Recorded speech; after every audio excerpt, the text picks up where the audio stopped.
Many people encounter the Suzanne Caygill method of seasonal color analysis almost by accident, but those who experience it often describe the experience in the very same way, like a coming home to self.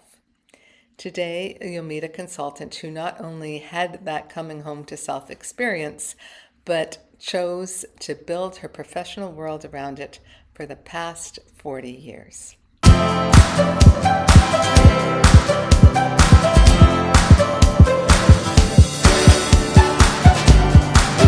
Joan Kosmachuk, your seasonal color, style, and confidence coach. And this is Conversations with Joan. And today I have a very special guest, seasonal color consultant from Norway. And Wenche Versted, I am really excited to have you here in my studio. We're in opposite sort of time zones, so it's the end of your day, the start of my day. You're But I right. appreciate you coming on and sharing. So welcome. Thank you so much. Looking So forward to chatting with you about our wonderful profession. yes, so Venk and I have been meeting and talking online for a while because we have a shared passion for a very particular type of seasonal color analysis, which Mhm. is the Suzanne Caygill tradition. And I feel next to Venka like an absolute newbie because I've been doing this work for a little over 15 years. But Venka, when did you get started? I did the training in the United States in 1989, Wow. and I started that was in spring, and I started my business in the fall. And what drew you to take training in seasonal color Well, analysis? my background is interior design. I studied in New York for 4 years and did that, and was very happy with my profession. But then I had my colors done when I lived in Richmond, Virginia. And during the session, I suddenly spoke up and said, I'm going to do that one day. And 3 years later, that's what happened. Then I lived in Germany, and I felt that I needed something new and different to do. And I had never forgotten this color consultation I had in that was in 1984. And I must say that changed my life, and I have never regretted for a second that I did this. I still love it, even if I'm an old lady, and I can do this at my own speed, at my own, with my own energy, and I will still work for another year and a half, probably. Mhm. Yeah, you have a long and amazing career in this color biz. And you've seen a lot of other color, you know, um, people come along with different approaches. And you've Right. never switched, you've never changed up for something that maybe would be easier or quicker to do or make you more money. Why is that? Why did you stick with the Suzanne Caygill tradition? Well, I was actually kind of lucky because when I did had my colors done, I did not know about any other method. And I didn't know that until after I had finished my training. And then I discovered that this was a boom all over Europe. And they were Mm, popping up new schools for color consultation all over the place. And of course, they all had prefabricated color passes. That meant the client had to adjust herself to somebody else's opinion. It was not a system that uh, was giving her her own palette, because there are always colors you don't get with the other methods. So I got, we started a AICI chapter in Germany, and a lot of the other people became members, and it was very interesting to get to know them and to understand how they worked. And what was very funny to me was that the different schools, they had to come up with different passes to say that our solutions are the best ones. So what you are doing is not as good. And mm. then the Kegel girls that I trained in Germany, we were on the top because we could give people the colors that they should have. They didn't have to compromise. They didn't have to cross out the colors that didn't fit them. Yeah, it's So, fascinating, isn't it? Because I was saying so this that we to, are the only that are really um, giving the client exactly what she's supposed to have. And the right. criteria is different. We are considering the voice, the facial features, the body, the personality, the essence of a person, which has a lot to do with the seasonal reference. The other I people don't do that. They use only color as a criteria, usually. Right. And I was just saying this to a client the other day that it's like you have people making up these palettes somewhere, right? Yeah, In a lab somewhere. right. And then it's like you have to go running around the world to find out, oh, who is the person who matches this palette? And it's sort of the upside down of what we do, which is we have Right. the individual who Yeah, sets the tone, and we're like, okay, you have within yourself um, you've been created with this beautiful color harmony. Now mm, we have to put that down in, you know, fabric so that we can see it on paper. We can see your beautiful color harmony so we can show it to you so you know how to wear it in fabric. And I think it's yeah, just a very different approach. And, I was the same as you. I saw a lot of different ways to do color analysis. And I actually remember having a conversation with my mentor, Kathy, and yeah, I said, you know, as long as you get a person's colors right, what does it matter what season they are? right. And she looked at me with absolute shock and said, you must promise me you will never go into this work unless you understand the seasons. And I thought that was crazy. And I said, well, you'll have to prove that to me. And she Mm, absolutely did. I mean, yeah, she sold me 100%. I never looked back. But yeah, I think now I'm the one who's saying to people who are asking me about color analysis, you really need to understand the seasons. yeah, You really need to understand where this work came from, what the lineage is like. And yes, it's not as easy or right, as quick right. as some other systems that are going to train you in a weekend Mm, and have you up and running by Monday. Um, no, those of us who have worked in this have discovered we have had to be trained, we've had to be mentored, and we've had to practice a yeah, lot. Yeah. yeah. And now you're training others, which you've been doing for how quite a while. How long you've been training?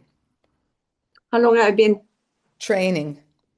I started training already in 91. And that was only because the people who wanted to do this didn't want to go to the United States. They said, teach us what you know. It was a little early for me, but I learned a lot in the process. And I Yes. got my teacher, whose name was Bonnie Hassler. She lived in Washington, D.C.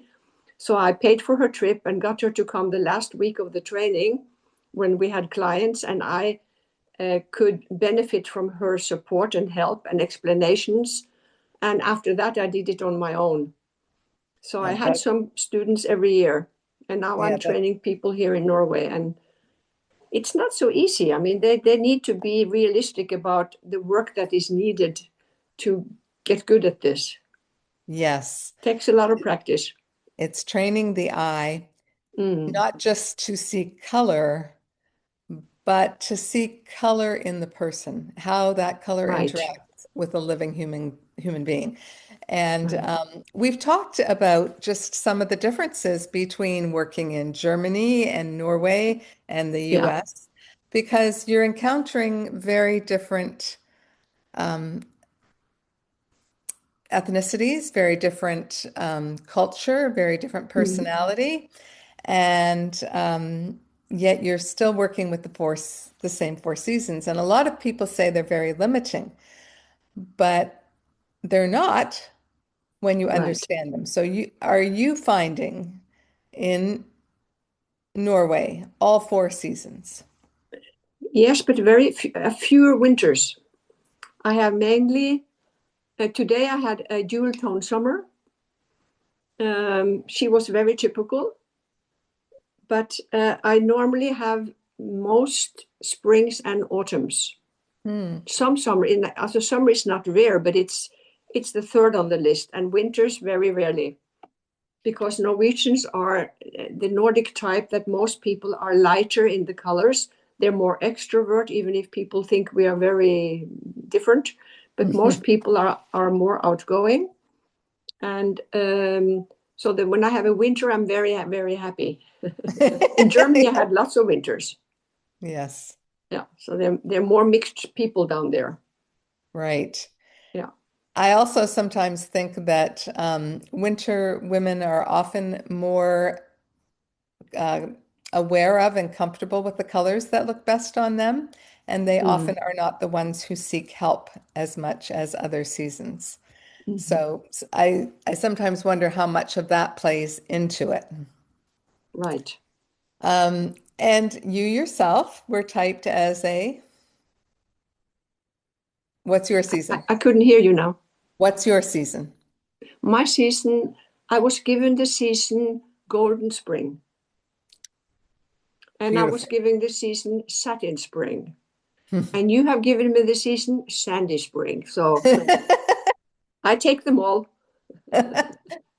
I think they Right, all and that fit. raises a really good question about subtypes in the Yeah, seasons yeah. and how important they are. And I think for some people, they don't feel so important. But for other people, it's a way to explain maybe a subtle difference Mm, between one person in the season and another. right, And often I have to use Suzanne's method of making up a name right. that really reflects this individual and where I find them in nature, where we see them, in their color palette. And we had a fun conversation about that because I sent you a list of some of those subtypes. And you were telling me that when translated into Norwegian, some of them would actually be quite offensive to a client. Yeah, I can't use many of them. I can't use at all because of the cultural difference. And your Right. English is a much more romantic language than Norwegian. Norwegian has another way of expressing certain things.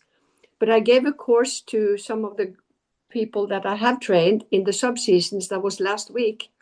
They Mm, loved it because they had felt a little more unsure about how to use the subtypes. So it was a whole day, and I had picked out pictures for all the subtypes, at least many of them. And now they took pictures of it, and now they're using it, and they felt it was very useful. Um, so I think it's important because it gives you your own little niche. It explains something that's special about you. And don't hmm we all want to be special? We do. Yeah, And I think it explains maybe what your personal expression of the season is going to be, how it's going to be a little bit different than yeah, someone else's expression of the season. Because right. look at you and I, we are Yeah, both springs, but we right. have very different coloring, Exactly. um, and we dress very differently. Our style is very different because Yes. you have a little bit more I'm of more a yellow. classic, well, yeah, but you have a more classic uh, style expression than I do. Mhm. And I think, there's many different things that play into our style, and it's not just our season, it's our personal, style aesthetic, Yeah. where we grew up, But you what live in we admire. California, Joan. That And I also live in makes a difference. California, so we can't be all buttoned up, and I live in the desert. So, And I have a wool undershirt on today because we have minus 10 degrees in Oslo today in centigrade. wow. That's cold. Wow. Yeah, Mm. it's very So cold. I have to bundle up. Yep. And you work from your own color lab. Yeah. About how many colors or different shades do you think you have in your I color lab? between 3,500 and 4,000, but I don't have a lot of each all those colors. Some of them are remnants. Right. Yeah, some of them I just have a few of, but I counted a couple of years ago every single fabric, every single Wow. color, and we'll never do that again. But I mean, I had a lot. And I keep coming. Now I can show you. I have, I got something reupholstered, something I inherited from my father. And this upholster, she gives me her old books.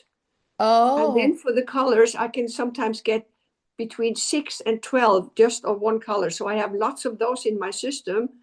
And it's wonderful because those are colors I don't find somewhere else sometimes. right. And different textures also. Yes. Yeah, that's Yeah. awesome. And you went through the process and you've been continuing to go through the process of cutting your own color swatches, Yeah. doing them for other students or with other students. And I Right. think a lot of people, even though they can see that this method of a custom color palette is certainly more sophisticated and more dialed into the person, they are thinking, oh, I don't want to do all that work of, Right. Then they having have to my own. delegate. Right, right. Exactly. And I think that's something that if you're not one who thinks you want to cut the fabric, you can find someone in a quilt Yeah. shop or, Right. see if Student. there's a student who is willing to cut swatches for you, and that just kind of speeds things along. Hmm. But I love what you're doing with your current group of students because you're all working together, about Yeah. six of them, right? And Right. taking turns hunting down certain colors and then swapping them so that And everybody that is works getting. really well. I have one of my Yeah. students, or she's finished already. She goes to these second-hand stores where they have things like old curtains, lots of wonderful colors. She cuts it up in pieces and sells us for $5, and you can get 100 pieces. But Yeah. you cut it yourself, so we don't all have to cut everything for everybody. Okay. That's working And out great. that's very efficient. Hmm. Yeah. Yeah. Half the battle is just finding the fabric and the colors, right? Yeah, but That can take a we lot of have very time. good fabric stores. Yeah. Yeah. That's And she, that's fortunate. yeah. I need to do a fabric shop in You Norway. need to come and see me. I do. I do. Yeah. So let's talk about if I was thinking about, starting color for the first time. Hmm. What advice would you give me? I If I didn't was, hear you. if I was coming to you and saying, Yeah. I want to become a color consultant, Yeah. what advice would you be giving me? I would say you have to have a passion for this. And I tell people it's not enough to have a passion for color. You have to love people. And the main thing is that we are helping people to be themselves and to accept themselves and know that they're good enough and to make the best out of the gifts they have gotten. And they That have is, to be self motivated. They have to understand, they have to learn about marketing. They have to have a good homepage. They shouldn't be introverts. They have a tough time. So they need to like people, and they have to be enthusiastic because that turns other people on. yeah. And And they have to have good light. yes. That's very, very important. I think that's really good advice because we can train people to see color, Yeah. but we can't um, train you if you don't have a desire to get Right. to know a person, to Right. actually be willing to take the time Mhm. to look into that person and to see how color interacts with them and to see Yeah. how they change the color and Yeah. what colors support them. And if you have an idea in your mind the second someone walks in the door, oh, this Yeah. person is a spring, you have not served your client well Right. because you haven't taken the time to Mm. put aside your own biases and your own ideas and to look at them and to Right. let them tell you who they are. And then listen to them. Yes, not put a label on them. No. And I think also we have to be aware that sometimes, and I know this was true for me, some of us live wanting to be someone else, Very, yeah. right? That So, doesn't work. right, it doesn't work, but we can present. If you asked me before I had my colors done, if Mm, you asked me my favorite colors, or if you asked me, about certain aspects of my style aesthetic, you might have mistaken me for a mm, winter if you weren't looking at me. mm. Or I you don't might want have, to know the people's favorite colors right, because sometimes it's because that confusing. could influence me, and I need to be objective. And then we talk about it afterwards. Then I spend time and we look for the best, other colors, and we look for the anti-colors, the ones you should stay very, very, very far away from. And usually they can see it. Yes. Yeah. Yeah. I think that is something when a color palette is correct, Yeah, it resonates with right, the person, even right. if they're not good with color. And I Yeah. had, the most fascinating experience last week because I had a client who was colorblind, Ah, interesting. right? And so I'm Yeah, thinking, how is this going to work? But when I would hold up the right color yeah. to her, she would say, "Oh, I can feel that. I can Exactly. I I can wanted to say feel because that's the right yeah, color." Even if she couldn't tell me if I said she'd say, "What color is that?" I would say it's green and she'd say, "Oh, it looks gray to me." But she knew it was right. mm. And that was just That's very, very fascinating. interesting. And we know that color is energy Yes, it's and it vibrational. is radiation. So even blind people can feel the energy of the colors. Yeah, isn't that amazing? That's how important it is. Yes. And that's why I think Suzanne's approach, which is a very energetic tapping into a person's inner light, Mm, what it is that comes out of them, whether mm, that's, being lit from within by sunshine or yeah, moonlight or twilight or firelight.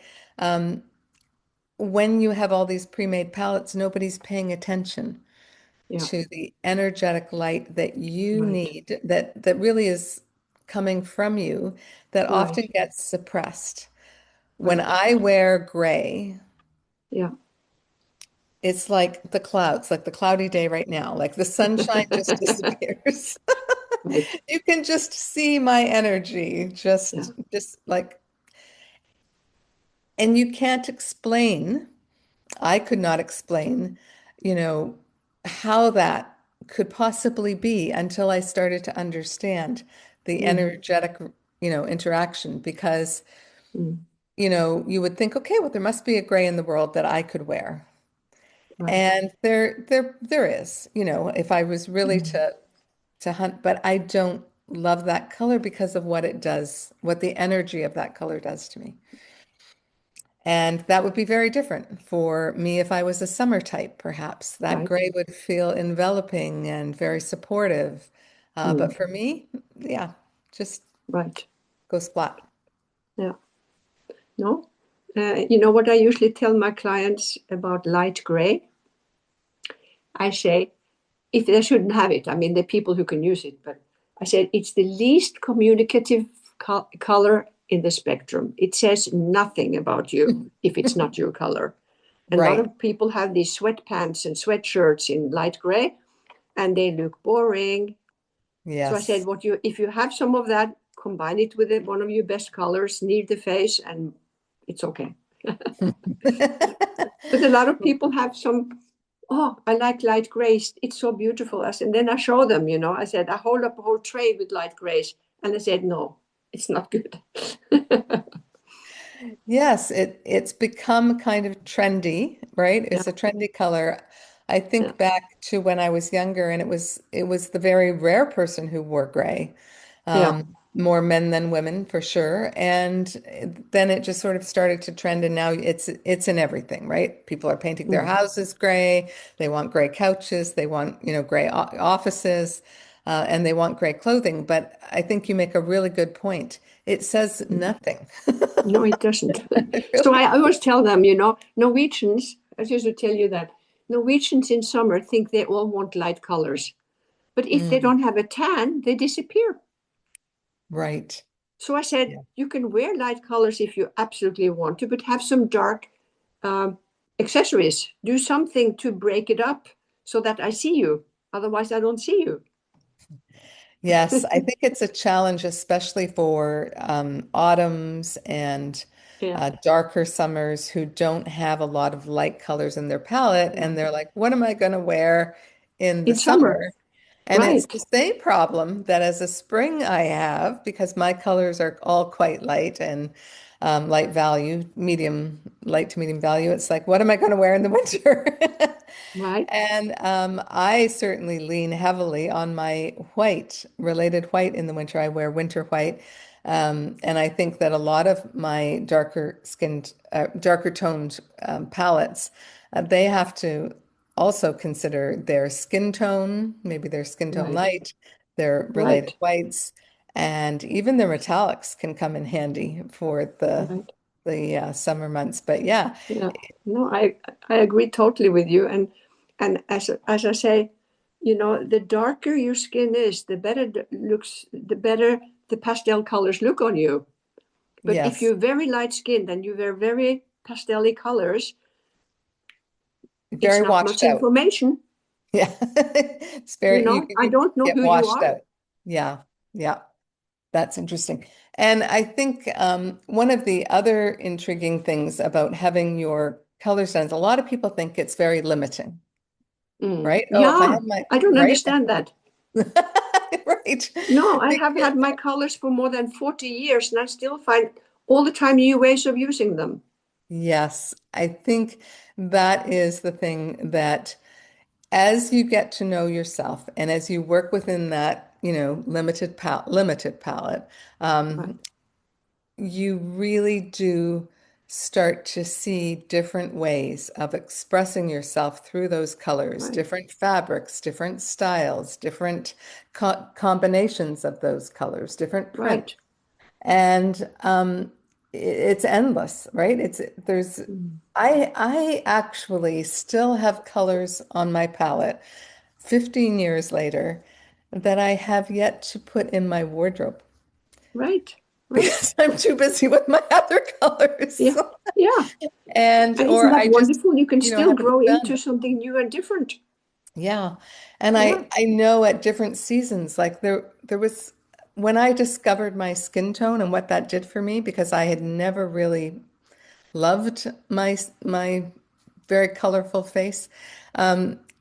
I I almost lived exclusively for like Yeah. a year in my skin tone because it was such a revelation. And I felt Mm, so good in it. I just kept buying it and wearing it. And it takes time to move through your colors and mm, really get to familiar and comfortable mm, with each of them and how you're going to wear them and how you're going to pair them, and what your intention for the day is and how mm. which color on your palette is going to be able to support that intention. Right. I want to tell you something about skin tones because that is the color that most people are not familiar with. Hmm. And it is a very intimate color. It's Yes. you. And I've had people starting to cry when they got their skin tone Mm, because it was a very intimate meeting with their inner core. right. And they had not had a very, let's say, loving relationship to themselves. And this was like almost too emotional. Interesting, huh? It's so interesting. You know what my Mm. reaction was when I saw my skin tone? I said, Excuse "Oh, I'll me? never." When I saw my skin tone for Yeah, the first yeah, time, I said, "I will never wear that." right, exactly. Yeah. And Kathy said to me, "I Mm. want you to just buy a $10 t-shirt, Right. put it on, Yeah, and wear it out and see what happens." right. I was getting compliments left, right, and center. Yeah. Everybody was saying, "Oh, that color's amazing on you. You look so rested. You look so refreshed."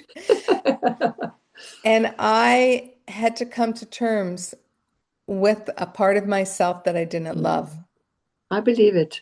It's also a very feminine color and a very Yes. romantic color. Hmm. Yeah. Yeah. Mm. And a very vulnerable color. Yeah, It makes you so approachable, but it also makes you exposed. And not everybody is comfortable with that. And when I hear someone say, "Oh, I never wear my skin tones," I think right. one day you will. If it's right, if it's right, one day, Joan, yep. can you let me go and get something that I want to show you? Sure. Yeah, Yeah, just a absolutely. second. Yes, we'd love to see something. So I hope you're enjoying this conversation with Venka and I. If you've ever been considering getting into seasonal color analysis, you'll know that why we're so passionate about the Suzanne Caygill method. I think that while many other people get into color and out of color very quickly, if you train as a seasonal color consultant in the Suzanne This is my skin tone just a second, in the Suzanne towels. Caygill line. Okay, Isn't hang on it one second. wonderful? If you train in the Suzanne Caygill system of seasonal color, you're going to be in it for a long time, probably a lifetime. But oh my gosh, that's a gorgeous, gorgeous Isn't that color wonderful? on you. So, Yes. before I have makeup, I stand in the shower. I That's the best beginning of the day. I just feel I look fantastic, even if I don't, you know? Yes. And he says, that's what I tell people, start with a towel and you can dye them. Yes. I mean, I'm helping now clients to dye clothing. It's a lot of Yes. fun. So anyway, I want to show you my towel. That's beautiful. That's beautiful. So you're helping people with dyeing. I think that's Yeah, really yeah. exciting. What type of dyes are you using, and are you We doing have your own there are all mixes? kinds of fabric dyes, and I teach people how to mix the colors to get the value they want. I have now a pretty difficult client. I don't. She needs a lot of help, Mm, and we have done 4 sessions. She had gotten a blue-green session. She has a lot of reds that are too strong that we do with a little tan color to get it warmer because she's in autumn. And we're working on getting chestnut color of some of her things that were too purple. We color them with brown, and they turn out really well. And it's all cotton, of course. It has to be cotton. yes, natural But fibers. it's fun. I know I have. I mean, all my linens are dyed, and many of my towels, not these, but many of my towels are dyed, so I get a good feeling in the morning. That's wonderful. And I think that idea of having a robe or like a bathrobe or a Right. I used towel to have in a your robe in this in your color of the skin tone. fabric. Yeah, Yeah. that really is a wonderful way to use your skin tone, Right. especially if you're not so comfortable wearing it out yet. Right. Practice at home. Practice at home. That's Yeah. awesome. And I think that is another thing that sets the Caygill method apart is that um, a pre-made palette does not contain skin tone. It does not Right. contain hair Exactly. color, and Or it the does eye not color. contain eye color. And these are the colors that we were born with, Yes, right? These exactly. are I the colors agree. of us. Yeah. And yeah, so it is to not know what those colors are or know how to wear those colors. I feel like a color consultation is incomplete, Right. and it's It's often true. not starting, even if the colors themselves are pretty good, the Yeah. palette is still incomplete. And It's very often, interesting when I paint the eye color, yes, most people don't know their eye color. yeah, I find that as well. Yeah. I think I struggled to even know what my own was. Right. Right. Right? So Yeah. it's very interesting.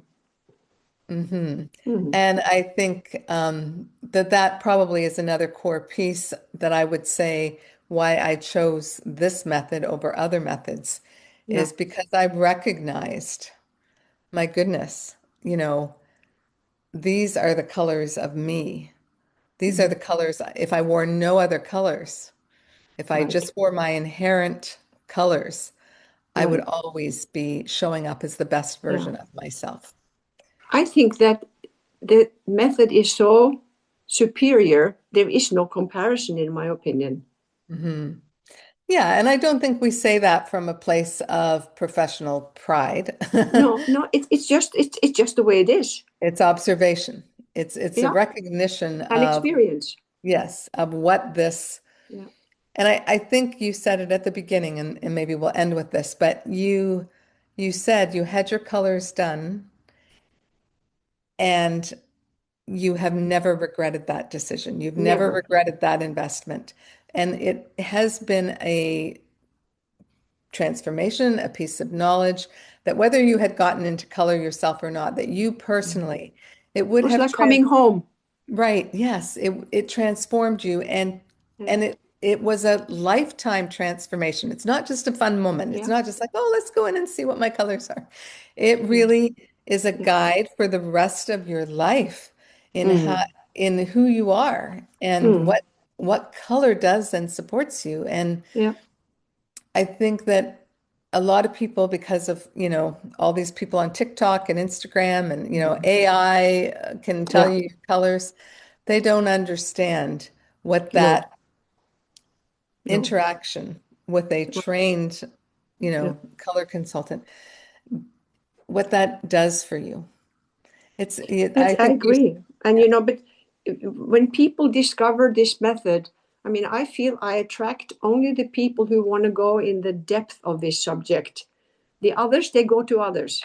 hmm yeah, So I don't want the people who do not appreciate the method. I want those who really discover what it means to them to get this very, very personal palette that they have for the rest of their life. I said the only thing that will change is if you when you get gray hair, because the undertones in the skin, they don't change. I hmm have not changed my undertone since 1984 when I had my colors done. You know? yes. I think, in a few cases, someone might have something that occurs with their skin, like Your rosacea. illness or something that it can get Yes. darker hair or Yeah, or whatever. rosacea, and there Yeah, might have to be some adjustments, yeah. but But that's not the norm. no, and hair is definitely, even when the hair changes, and I discovered this about myself, my Yeah, palette did not change as a yeah, whole, yeah, but my related hair color yeah, changed. yeah, And actually I can still wear my old hair color yeah.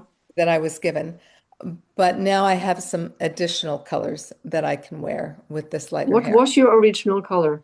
It was kind of I call it dirty blonde, but it was a light brown, yeah, Yeah, very, very light brown, leaning more in the warm blonde side. right. And so, I had sort of a, a taupe, a neutral taupe that went with my hair, my old hair color. And I can still wear that, of course, Yeah, because it's a neutral and I think this is important because you don't just match the hair, right? no. The color also has to work with the skin and the eye. Exactly. That's what I always say. Yeah, Right. And so if that color still works with your skin and your eye, it might not work as your best hair color anymore, right. but it still works as a neutral for you. And then your new hair color is going to be the one that grounds you. So this is what I like to wear in shoes and carry in my handbag is this one because it always draws the eye back up to my face. Yeah, If I wear the deeper neutral, it goes with me, but it doesn't mm, have the same effect for right. my hair color. So, and some people's contrast level will change Mm, when when they go white, say, for example, and they were maybe brown. yeah, Maybe now they have a higher contrast than they used to. mm, So that can change how they can wear their colors, but it maybe doesn't change their colors. right. So Now that is fascinating, my right? advice to my clients. If you want to change your hair color, it should fit it has to suit you, harmonize with your skin. Otherwise, you're Mhm. not going to look good.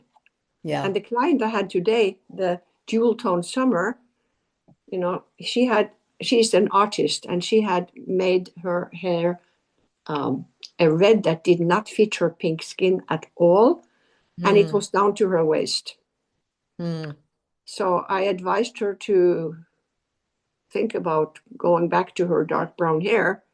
I don't know if she will do it, but I said, I'm always direct, I'm always honest, and you do what you want. I'm not forcing Yes. anybody, but I give my opinion. Yeah. Right. And I think that's the other thing is we're not in this work to tell you, oh, everything you're wearing looks great. Right, If it does, great. But if you can do better, that's what we're here. That's what you pay us right, right, right. for. Yeah, Yeah. Yeah. yeah. Well, Venka, this has been a wonderful conversation. I know our listeners have really enjoyed it, I hope as so. have I. It is always a pleasure to speak with you, and I Same hope here. we'll get you back again soon. We will do that. There's more to talk about. So much Have a more. good day. Okay, All bye right. Thank bye. you.